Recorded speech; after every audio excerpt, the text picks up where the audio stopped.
Everybody, how's it going? I wanted to make sure that we go over this Oracoin event that is going on right now.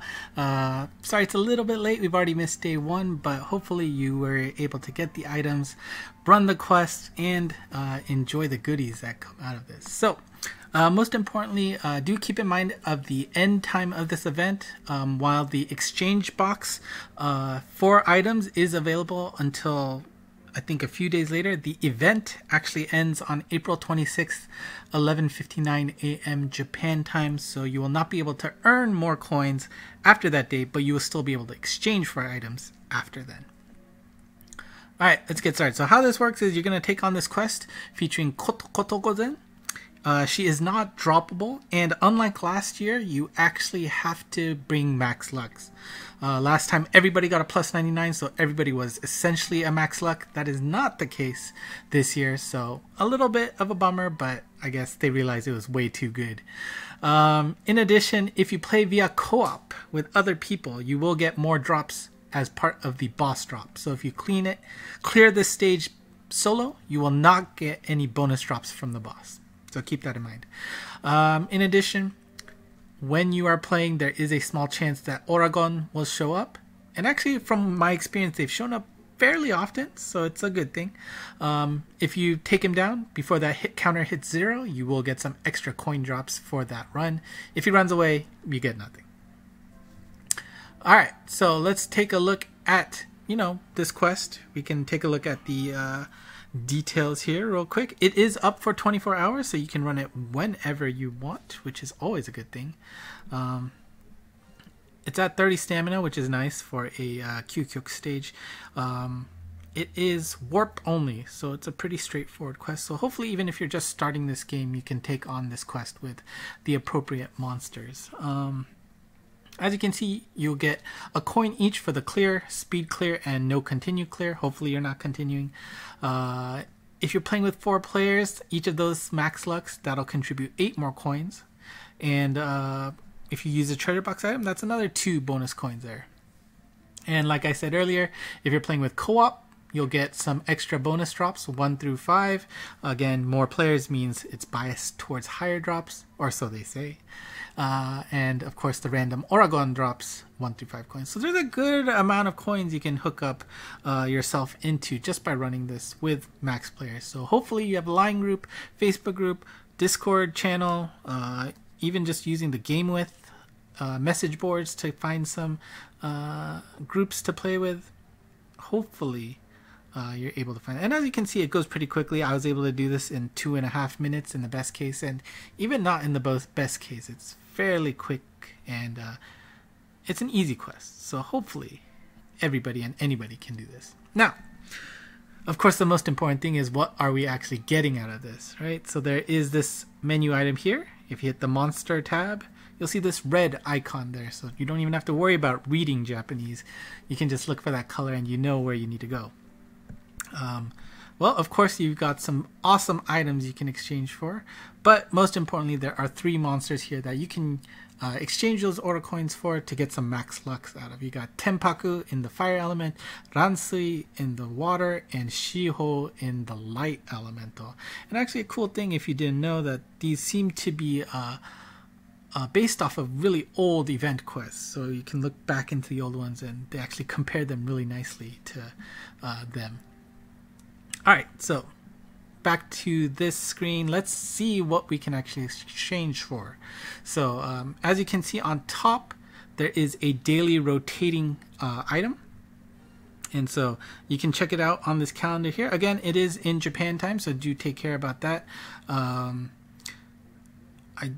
They change at 4 a.m. Japan time, so make sure you account for time differences to your respective locations so you don't accidentally miss out.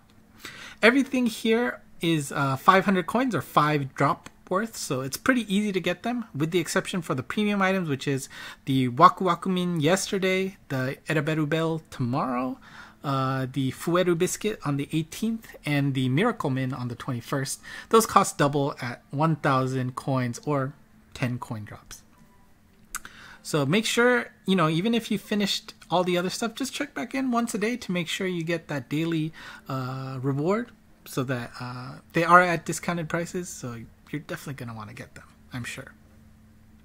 And of course, there's some monsters here. We've got the Easter Oragon, which we'll go over a little bit later.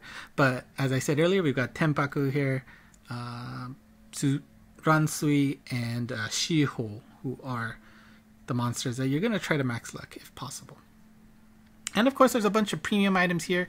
Of course, the big prize here is that 20 orbs. Now, you may see that it is locked, and that is locked for a good reason, because you must have spent 100,000 coins before this gets unlocked. Of course, you know, this is a way to, you know, stop people from just getting that 5,000 coins and then just stopping, right? Because probably, you know, good people would just take the 20 orbs and they're good, right? So you have to actually put some effort into this to get those 20 orbs. And so, oops. And so you do have to spend 100,000 coins, you know, 1,000 drops worth of coins before you can collect those orbs. So do keep that in mind. You can see the counter here. You just click it.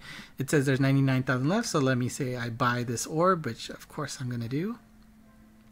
That means I've spent 500 coin points, and you'll see the counter goes down. So if you're ever curious how much you have left to do, that's the way to find out. And you can see the max limits there. It's the number next to the green button. So these one says there's no limit. So Tenpaku, Ransui, Shiho, Easter Oragon. You can buy as many as you want. Just keep in mind of the coin cost, right? Abelberry Scroll. What else? We got the Stick, Miracle Mint, Fueter Biscuit. This, you know, those kind of premium items, of course, as you can see, they are more expensive and it is more limited, so you can't get as much. But those are probably the items that you would you'd want to get. So aiming for those isn't that bad. And of course, you've got all these standard items that are, you know, generally available. I would say the Stamina Min is probably one of the more attractive ones. Getting Divines, not having to worry about that RNG to get them is pretty good. I need to actually get some Max Stones, so that'll be great. And as you can see, the Max Stones have no limit, so once you're done with the event, just spend all your coins there, because these coins will not carry over to the next event. Very important point. Alright, and like I said, the last thing I want to go over is this guy, this Easter Oragon. Why would you want him? Because if you use this Easter Oragon, you can change 2 monsters into an Easter form. One of which is Armageddon.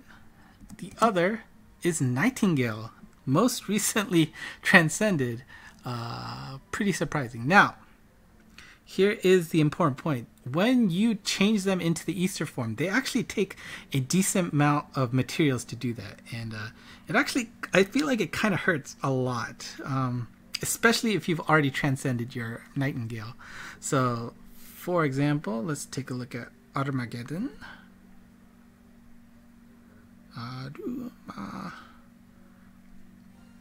So if you want to evolve him, you do actually need another set of these monsters, right? You've got to get Bishamonten and Lubu in addition to that Easter Oragon to get him into that other form. And it also costs that much to go backwards too. So do be careful if you want to switch back and forth. I wouldn't see why you'd want to do that, but it does hurt. But like I was saying, Nightingale.